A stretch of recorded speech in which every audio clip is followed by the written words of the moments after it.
Welcome into the Blueprint, presented by JKJ, joined by Kate Scott, play-by-play voice of the Philadelphia 76ers and new voice of Madden 25.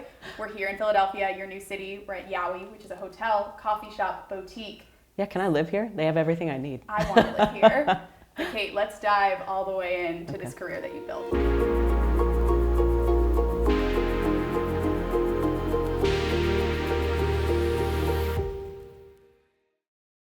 Thank you for joining us today. Thanks for having me. This is awesome. And Kate, folks that are watching this probably recognize you as the Sixers play-by-play announcer. Maybe. We are now a few years into that journey and you've become just beloved in this city.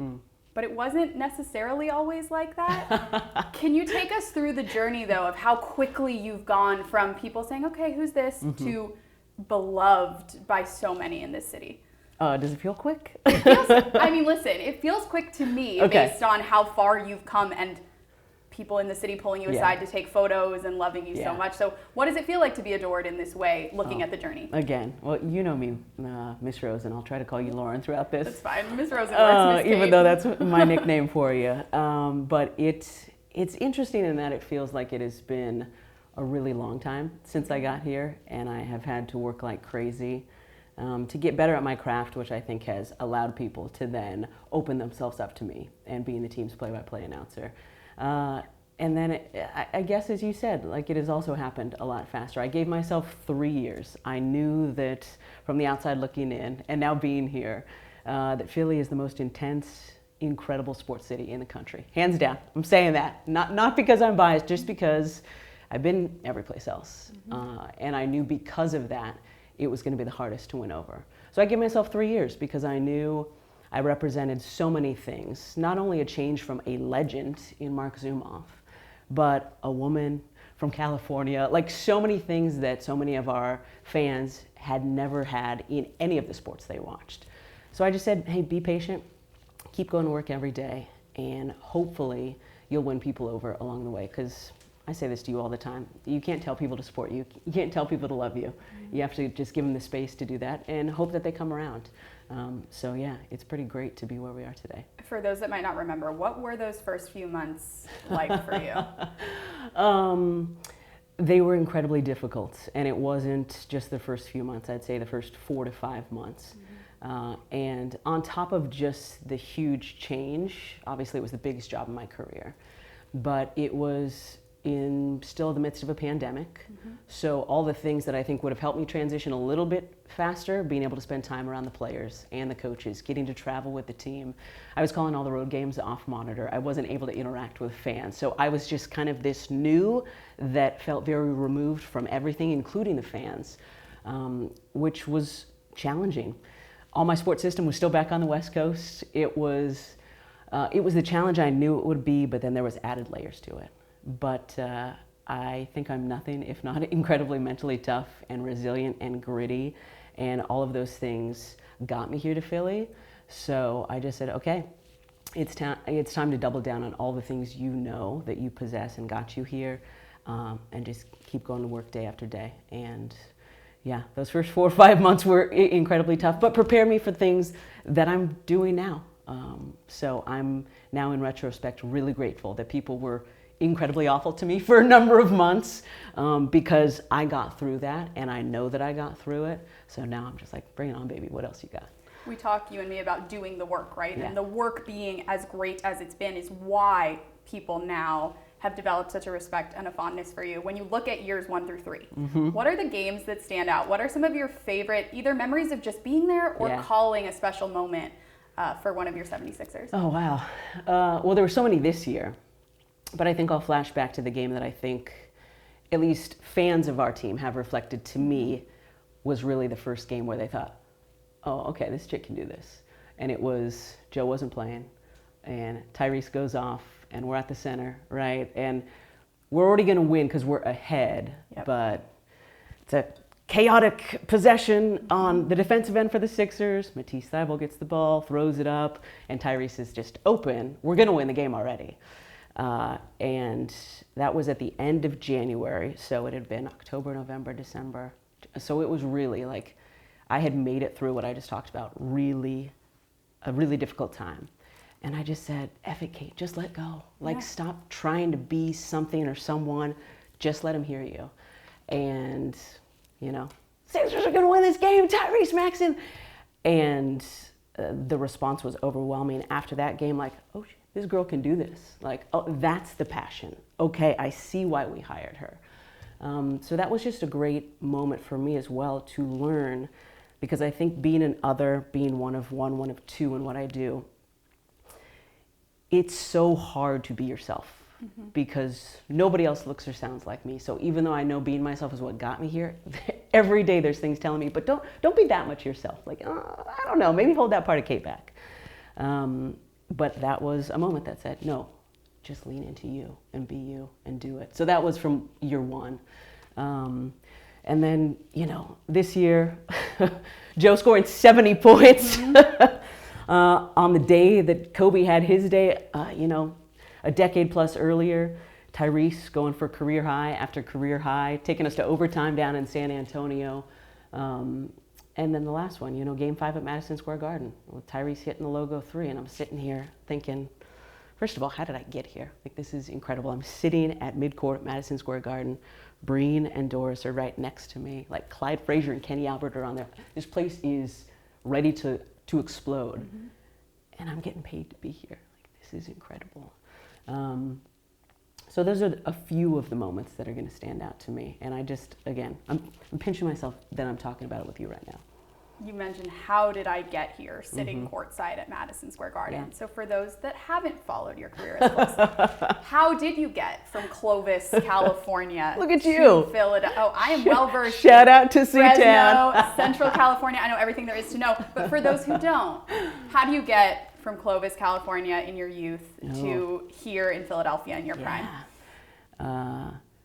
You have family and friends who have, from the time you were young, told you you could do and be anything, which planted the seed in me that I could do and be anything. And then time and time again, I went up to people who were doing jobs that I wanted to do and was told, woman's never done this before. I don't know, woman's never done. I said, okay, cool, can I try? And then I tried, and I learned how to do it and got better at it. There's so many jobs, but you know, a quick summary is I was literally a sideline reporter for every team in the Bay Area. I mean, Lauren laughs at me at this point. I started as a radio traffic reporter and did that for 5 years out of college. I knew that sports was what I wanted to do, but so many people want to do this. It's the candy shop of life. You want to get paid to cover sports? Yeah, there's 8 billion other people who want to do that. So I had to work my tail off. I worked in radio, I worked in television for the Pac-12 network, for NBC Bay Area. I was flying across the country. I spent my wife's 40th birthday at UMass in January. It was 17 degrees. There was 100 people in the gym. I was calling an A-10 women's basketball game, but I knew that if I wanted to call the Olympics one day, NBC had the Olympics, and they needed a voice to call their A-10 women's basketball package. And I said, I will fly across the country in the middle of January and then take a red eye, you know, back to get back to call a Pac-12 game. So long story long, I have worked my tail off for almost 2 decades because I love what I do and I always want to get better. So it was just, can I try, learn how to do it, learn how to become the best at it? Okay, what's next? Let's keep going. Let's keep challenging ourselves. You say what's next, and we're sitting here at a good time to talk about what's next for you, because for those that might not be aware, Kate Scott, the new voice of Madden 25, that game coming out sometime around my voice of Madden 25, sometime around this recording and release. For those that don't know, this has been a tedious process that started for you in 2022. Yeah. You're in a booth alone a lot of the times, listing every single name of every single player that might play in the game this year, listing every team, listing every type of coverage and play. Look at you breaking down the football. Thank you. How about you tell us, though, what it's been like from learning the news to keeping the secret to executing and now getting to see yourself as part of such an incredible project? It's been so freaking cool. I mean, I'm an old head, so I played the original iterations of Madden way back in the day when John Madden was actually one of the voices, and they recorded like 50 lines. So there was very little commentary in the game. But since then, I've obviously grown up, and football is one of the other sports I call in addition to basketball. And it is such an ingrained part of the culture that football players say, I learned how to play defense by playing Madden when I was in high school. How players now, on my recent Seahawks preseason broadcast, reference, oh, that was a hit stick hit. Well, that's like a perfect hit in Madden games. So it is such a part of the vocab and culture of football throughout the world. It was a huge deal. And I knew that I was, again, going to be the first. I knew there was going to be a lot of eyes and ears just waiting for it to be bad, waiting for them not to like it. So I am so thankful to the team at EA and the specific team at Madden that I've been working with from our first recording, early December 2022. We said, let's blow the roof off this thing. Let's work our asses off. I want you to critique me as hard as you can. Let's get every single line as close to perfect as possible. And then once we hear them in the game, if they're not, let's re-record them. And that's where we are now. Over 165 hours and counting. I have another session this afternoon.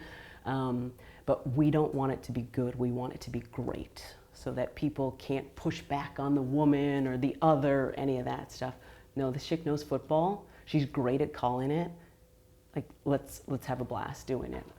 So it's, and I've learned a ton as an announcer too, because as you mentioned, like my job is to call what I see, but all of these recordings, we just have a script. And we have context, so we know when the play is going to be firing in the game, but it is still so hard to replicate the emotion that I feel when I'm, again, sitting mid-court at Madison Square Garden, and this is a huge three at the end of a playoff game. You can't replicate that. You can try in a booth, but it's hard to walk in there and be like, okay, fourth quarter of the Super Bowl, like, let's go. So it's been a great learning process for me as a broadcaster to learn how to find that and create that without having the game. So yeah, it's been incredible. And certainly good practice for the Super Bowls that you're going to call in the future, the live ones. Okay, maybe, we'll see. You said in 2022 you wanted to make it a perfect product. And this is what someone important had to say about the product that you're creating. Okay. From Sean Grady, the executive producer of Madden. Oh, wow. Sean said, we were set on getting Kate on board for Madden 25 because she's a rising star in sports broadcasting. We love what she's doing with the 76ers. It was important for us to bring a diverse voice to the game. As the first female commentary voice to call an NFL game on the radio, she came with the expertise and authenticity we were looking for, and it's been a perfect fit. Wow. Expertise and authenticity jumped off the page for me. Wow. Where do those words hit you? Wow. I'm just impressed you reached out to Sean. Great research. High five up here. Journalism, yeah. Wow. I'm overwhelmed by that. You know me. Those are things I strive to be every day. I know that if I'm an expert at the things that I'm calling, I say this a lot, but you can hate my voice, you can hate my face, you can hate that there's a woman, that there's an other calling your game, but somewhere inside you're still gonna be like, okay, but I didn't know that stat she just dropped. Okay, that was pretty good. So that's why I'm always striving. I know that I probably will never get there, but I always strive for that expert so that at some point the hate will maybe dissipate. And then I've also learned that being authentic and vulnerable. Again, nobody can be me but me. And I know that that's one of the things that sets me apart. And some people seem to like that version of me, so I just keep going with it because, again, I take things from the broadcasters that I respect, but then I have to put it in my own voice. Otherwise, it's going to sound fake and forced, right? And I know that that won't fly in Philly. And if it's not going to fly in Philly, it's not going to fly anywhere. So, yeah, wow. Thank you for sharing that with me. And they're not the only people that have already given some praise to Kate Scott for her work on Madden 25. Tyrese Maxi has also been a vocal supporter of you and your work. So for those that don't know, he just saw a clip of what the game looked like, reposted it, called you the GOAT. I haven't even seen this yet. What does it mean to hear words like that from a person that's in the position that Tyrese is, maybe in the context of now the years you guys have shared together? Yeah. Man, you're hitting me left and right, Miss Rosen. I wasn't prepared. We have to give Kate Scott her flowers. You know, though, that I'm almost more used to the critique and the hate. I'm still uncomfortable getting compliments. Well, Tyrese Maxi, thank you. I think first and foremost, that speaks to who he is. The young man that his parents raised, because he's not on my payroll and he doesn't need to do that. And we haven't even talked about this yet. So that's incredible, and I think speaks to who he is.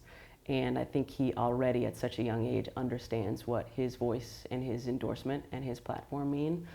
And that means so much to me because, you know, you hope as a broadcaster that somewhere along the line you're going to get to be the voice of a great team or a great player, a great moment. But the fact that I was lucky enough to arrive here right when the Tyrese Maxi train was leaving the station, I mean, I'm grateful for that every day. So I know that I'm just getting started, he's just getting started, and I can't wait to see where both of our journeys take us. One more question about Tyrese as we transition back into your broadcasting career and the role model that you are to so many people. Tyrese shared a story in that first season that you guys shared together. You now have a really beautiful, special relationship, I think, with Tyrese, but back then, you were just the person that was calling the games when he was at home with COVID or injured, watching on TV. Yeah. And he said, I loved Kate from the jump. She does such a great job. I want to be like her in my career after my current career. This, of course, is 21-year-old Tyrese at this point,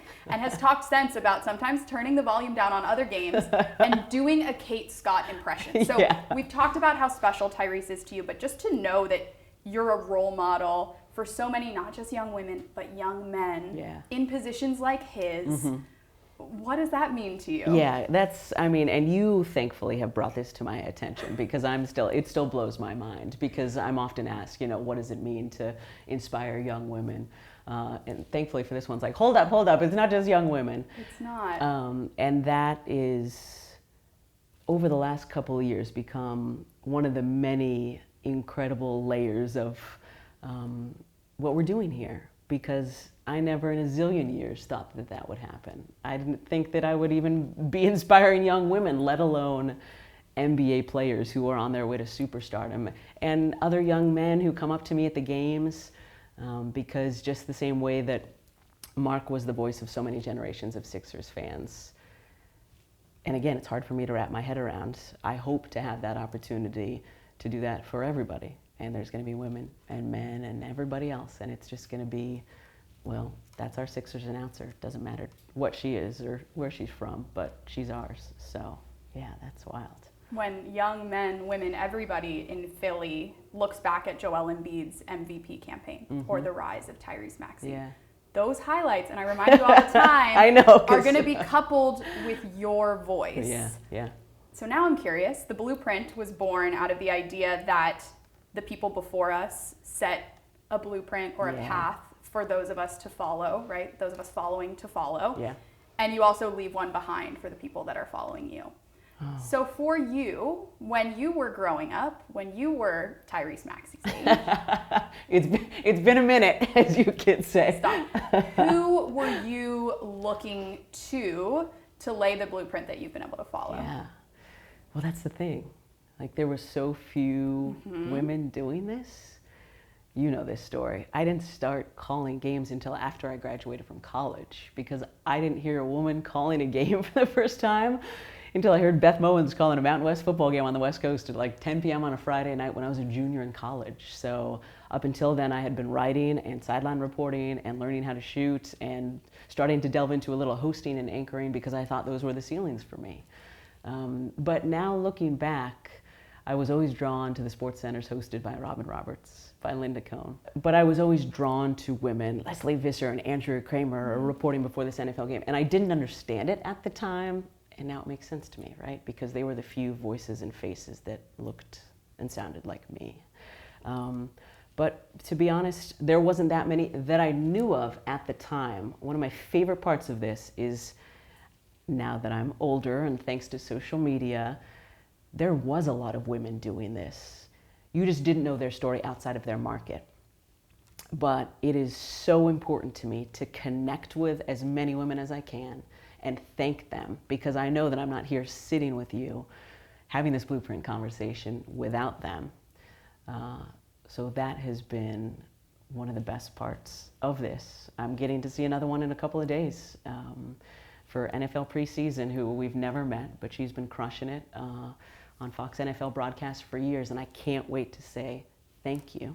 I'm not here calling this Seahawks game tomorrow night without you. And then, as we've talked about, you know I love to mentor.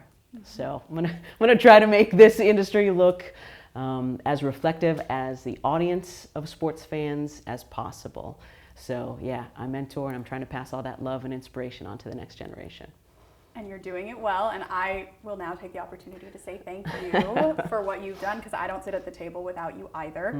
What do you hope you're leaving behind for the people that get the privilege of knowing you personally, or just the ones that are watching on TV somewhere out here in Philadelphia? Somewhere around. What do you hope that they're learning from you right now? That if you love something with everything you have, you can do it. If you put in all the energy and effort and lead with kindness and love and strive for that expertise, you can do it. It doesn't matter if people who don't look or sound like you haven't done it before. Why not you, right? Noah Lyles said it at the Olympics. Why not you? Why not me? So I think that's what I would love to leave people with. And it's not just for sports broadcasting. Those are some of my favorite conversations I've had with fans who've come up to me at games and are like, I don't even like basketball. This is my first Sixers game. It was a lot of fun, but I just know that you are one of the very few to do this. And let me tell you about the industry I'm in and how much your story has inspired me to do things that I didn't think I could do.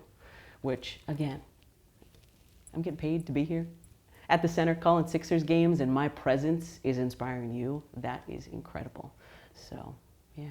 You mentioned how tough the city of Philadelphia is. We're sitting here in Philly. We're at Yowie. Yeah. It's a hotel, a coffee shop, a boutique. It's been spectacular to be immersed in this space with you in a Dawn Staley t-shirt. I know. Had to rep. Come on. The GOAT. How would you describe Philadelphia and its sports culture that you are now really synonymous with? One day soon. Already. Okay. How do you describe it to people that haven't experienced Philadelphia sports culture? I say to people that there's no competition. I've been to small towns with 100,000 at a college football stadium. I've been to big cities across the country with big teams just like here in Philly.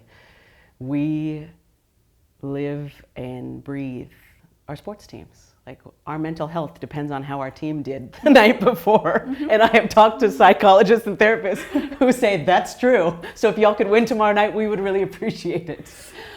It is our blood. Like, the city shuts down on Sundays and it's go Birds. You don't say hello, which is so special to me because sports has been my life and has been pumping through my bloodstream since I was a little girl.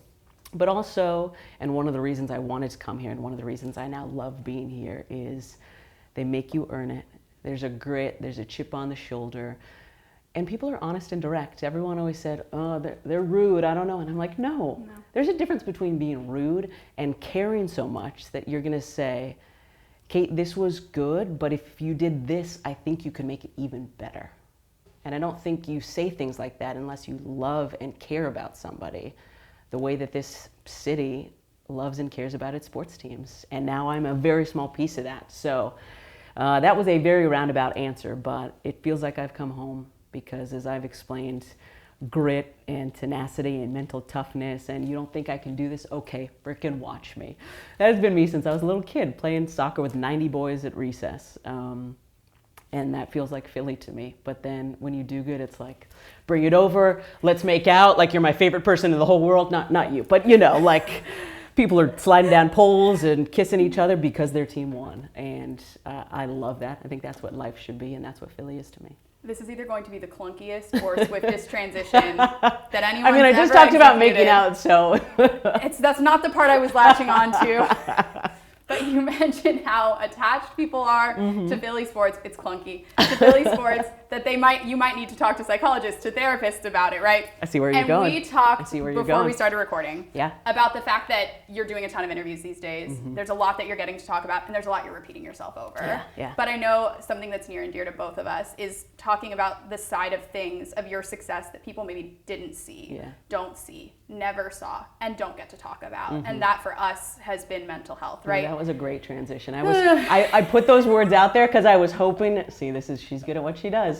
I was like, I'm just going to lob these up here. And see if I caught it. You took it and yammed it down. Thank you so much. I tried to distract you with the making out. Okay, I won't say that anymore. So yes, mental health. You did a great job. Yeah, so mental health. Can you tell us a little bit about how far you've come and why it's important to you to bring attention to that topic when it's not something that you can always open up about? But also, isn't this a great representation of how difficult and clunky sometimes talking about mental health can be? Like you just have to talk about it. Right. You can't just be like, Miss Rosen, what's going on? I'm anxious today. I had to take a pill to be able to come and sit down here today. I'm dealing with a horrible bout of depression right now, but I still have to call 4 Sixers games in the next 6 nights. So here we go. Everything's great. Look at me smiling. Yeah. I think, first of all, thank you for bringing that up and creating this space where we can talk about it, because I think a lot of people, I don't know, but I think some people look at me and think happy and joyous and energetic, which I am, and I have always been. And I know that was one of the things that took people a while to overcome. Like, that's fake. She's not that energetic all the time. And now people realize, no, that's just Kate. She is. Just cheerleader all the time. But I also have struggled with depression and anxiety for a long time. Depression runs in my family, from my grandfather to my mom to my sister to me, just the same way that other things can run in your family and your bloodstream. Depression is one of those things for me, and I am so fortunate to have a supportive family who has wanted me to get help, who hasn't looked down on me and saying, you can overcome that yourself, because for a long time I thought I could. I thought I was quitting by asking for help because, again, former athlete, I can get over anything myself. And then somebody in sports reflected to me like, Kate, you tore your meniscus in high school. Were you just going to play through it? Or did you have to go get surgery and then have to do rehab for a long time? Your brain is no different. Your brain is hurting right now, so go get help because we need you 100%. And I'm so thankful for that conversation because I've had a therapist now on and off for over a decade. I've been lucky enough to not talk to her for a number of years. I've been on antidepressants. I, on occasion, have to take anti-anxiety medication. I've struggled with panic attacks because life is hard.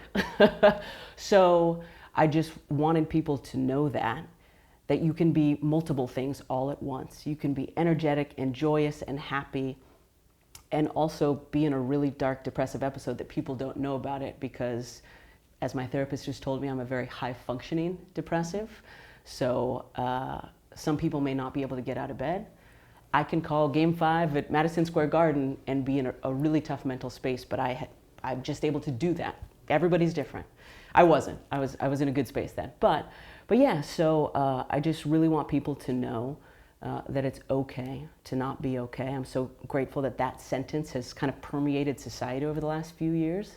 It's okay to ask for help. You're not quitting. You are investing in yourself and your people and everything you love because you're saying, I want to stay here. And I'm going to put in the effort and the work to get back to myself so that I can be my best version of myself. You've given me a lot of gifts in this mentorship and friendship, but probably the biggest one is the shared understanding of what it's like to wake up. You mentioned it.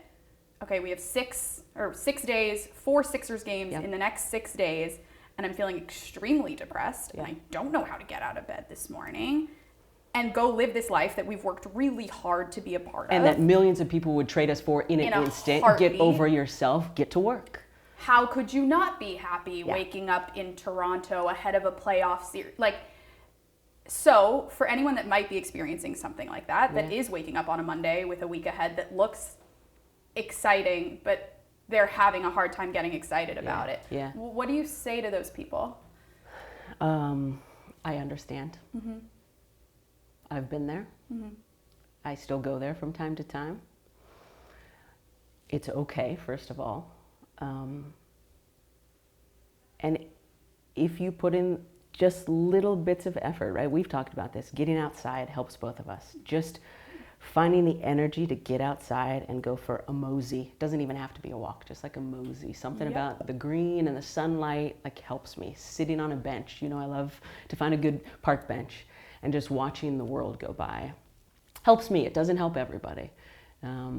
Connecting with a friend. And I think one of the really important things is sometimes when we're in those spaces, it's hard to reach out, right? So if you have somebody in your life that you think is dealing with this, reach out to them. Don't think you're bugging them, and know that you may not get a response, but I cannot tell you how many, I still have texts from friends who simply said, thinking about you, Kate, like, can't wait to see you again soon. And they don't know that that got me out of an incredibly difficult moment. Mm-hmm. Just those words, hey, I'm thinking about you, I matter to somebody. Wow, okay, I'm gonna get up and put on my clothes and go to shoot around. I can do this today. So, yeah, it's difficult. We can all get through it together. Whatever helps make you a little bit happier, if it's getting outside, if it's getting that cup of coffee, if it's listening to that song, or talking to that one friend. Yeah, is it getting outside for you too? Yeah, it's definitely, so it's twofold. It's going outside. My problems don't seem as heavy to me when I'm outside and when I'm moving. Yeah, for sure. And then secondarily though, as you mentioned, when getting outside isn't moving the needle for you, understanding what does. For me, that was therapy. For me, I was really blessed to access it at a young age and then need to return to it, right? It's way too inaccessible, and that's why it's important. When you give me the floor, I'm gonna say that we need to do some work on completely agree. Making it more accessible, and that there's no shame in deciding to do it. For women, for men who really struggle looking for these things.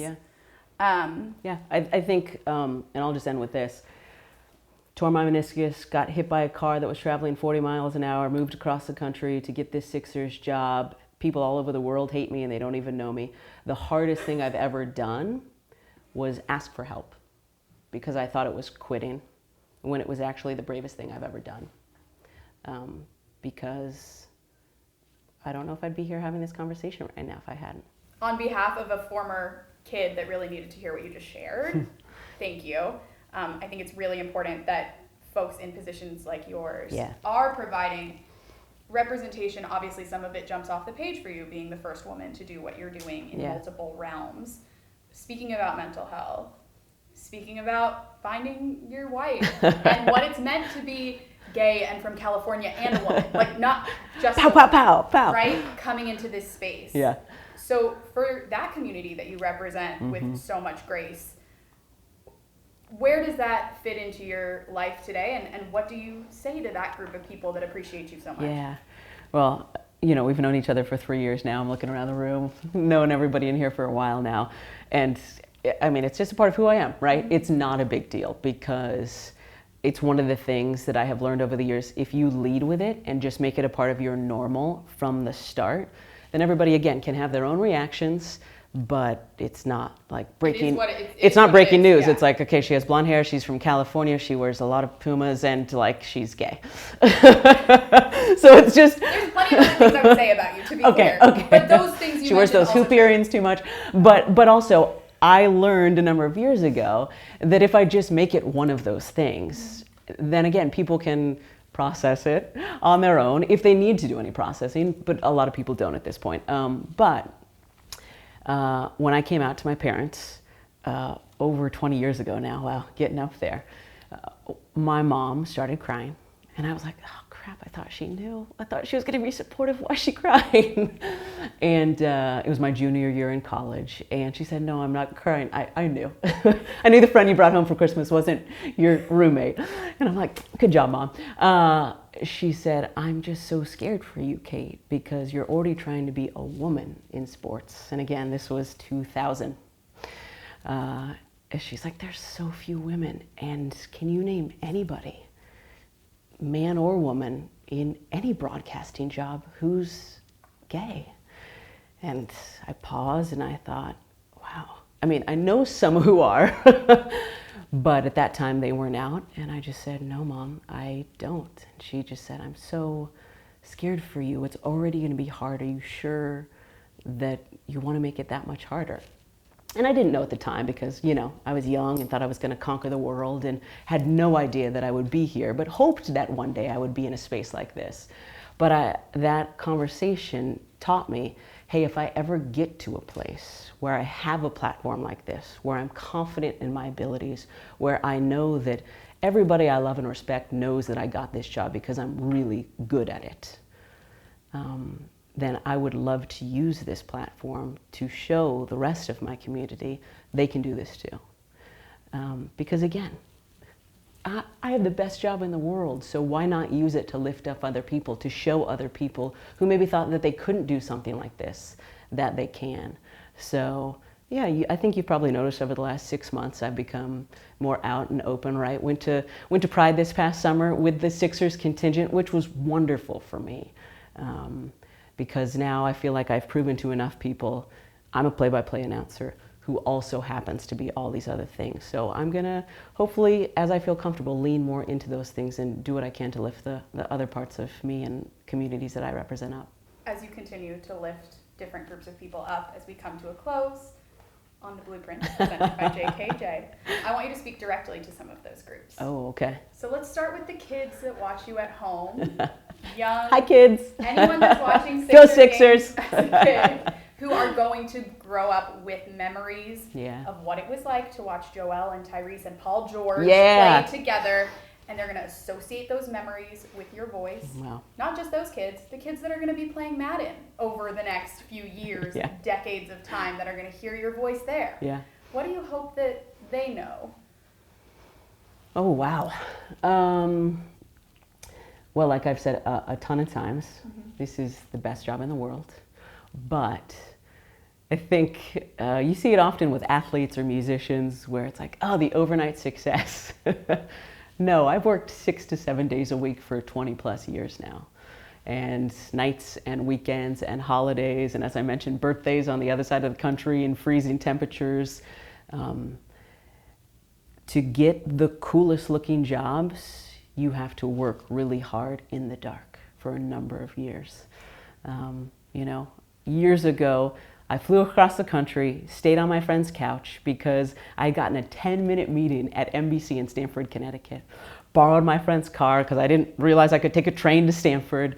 Went up there simply to shake somebody's hand because I was living in California. Most of the games I was calling were at 8 o'clock Pacific time, and I knew that everybody back here was asleep.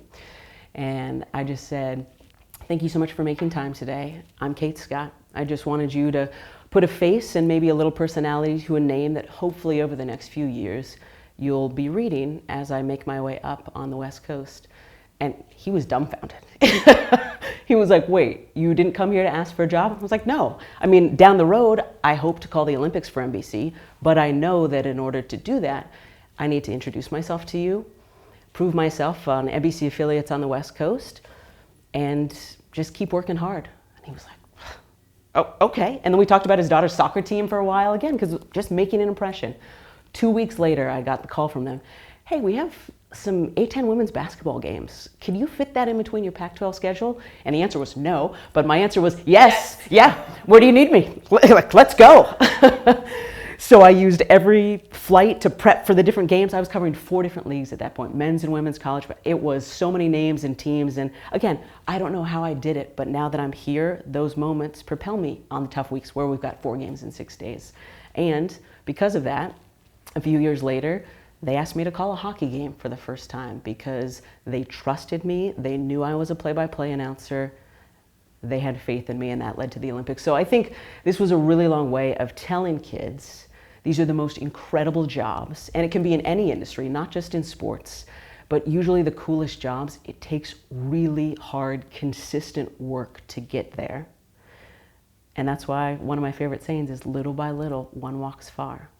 You know, the old saying was, there's no elevator to success, which is another play on it, but one step at a time. From traffic reporting to sideline reporting to hosting to anchoring to calling high school sports to calling college sports to calling men's college sports to here. And I wouldn't have it any other way because now I have such an incredible army behind me, rooting me on because they know that I put in the work. I didn't luck into this.